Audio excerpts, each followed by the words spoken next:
हिमाचल प्रदेश का वो राजनीतिक किस्सा जब 1998 में सबसे ज्यादा सीटें लेकर भी कांग्रेस नहीं बना पाई थी सरकार। कैसे पंडित सुखराम ने खेला था मास्टर स्ट्रोक।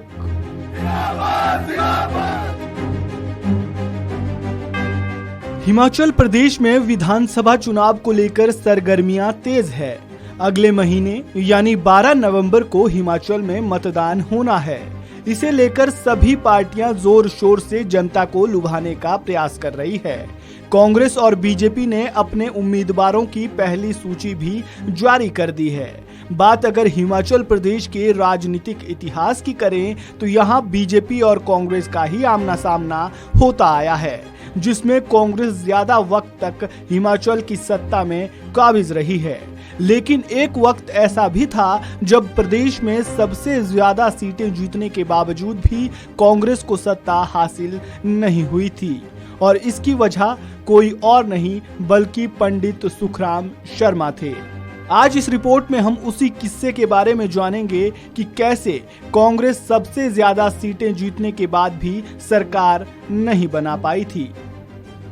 बात साल 1998 की है। हिमाचल प्रदेश में विधानसभा चुनाव होने थे। विधानसभा चुनाव में कांग्रेस पार्टी को जीत का प्रबल दावेदार माना जा रहा था। हुआ भी कुछ ऐसा ही। कांग्रेस ने विधानसभा चुनाव में सबसे ज्यादा सीटें जीती।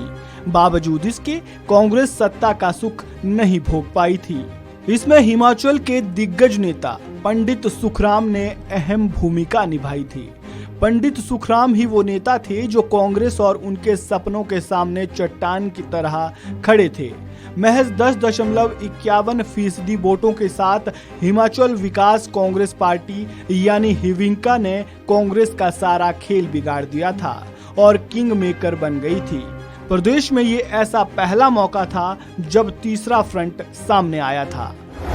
विधानसभा चुनाव में कांग्रेस को सबसे अधिक 43.51%, बीजेपी को 39.02% वोट मिले थे। कांग्रेस ने बीजेपी से करीब 4.49% अधिक वोट हासिल किए थे। लाहौल स्पीति, किन्नौर व भरमौर में बाद में चुनाव होने थे, जिस वजह से उस समय केवल 65 सीटों पर ही चुनाव हुआ, जिसमें से कांग्रेस ने 31 सीटों पर जीत हासिल की। वहीं बीजेपी ने 29 सीटें जीती और एक सीट पर निर्दलीय रमेश धवाला विजयी रहे। 65 सीटों पर चुनाव होने से बहुमत का आंकड़ा 33 हो गया था। बीजेपी को बड़ा झटका तब लगा जब कांगड़ा जिले की परागपुर विधानसभा सीट से विजयी हुए वीरेंद्र धीमान का चुनाव परिणाम आने से पहले निधन हो गया था, जिसके कारण बीजेपी के पास अब 28 सीटें ही रह गई थी।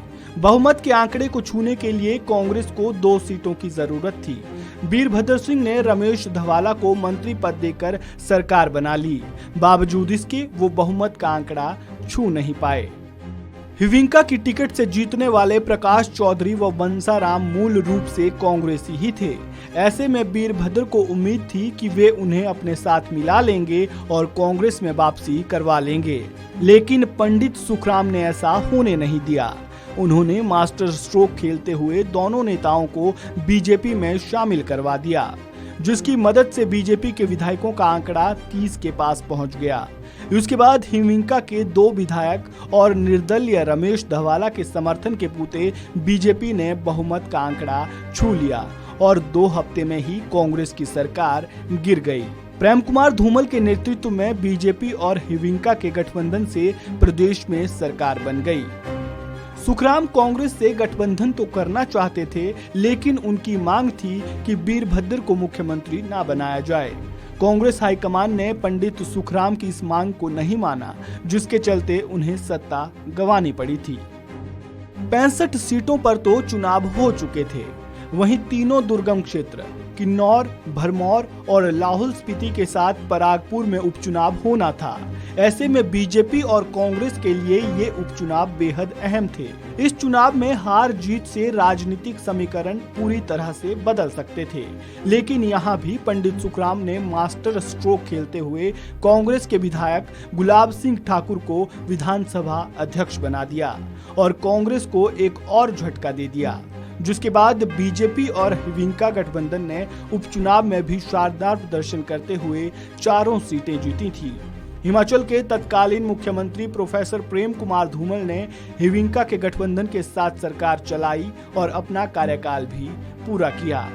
ये पंडित सुखराम का ही जादू था जो बीजेपी ऐसा करने में सफल रही। यही वजह है कि पंडित सुखराम को हिमाचल की राजनीति का फिनिक्स कहा जाता है। आपको ये रिपोर्ट कैसी लगी? कमेंट बॉक्स में अपनी राय जरूर दें और खबरों से जुड़े ताजा अपडेट के लिए बने रहें वन इंडिया हिंदी के साथ।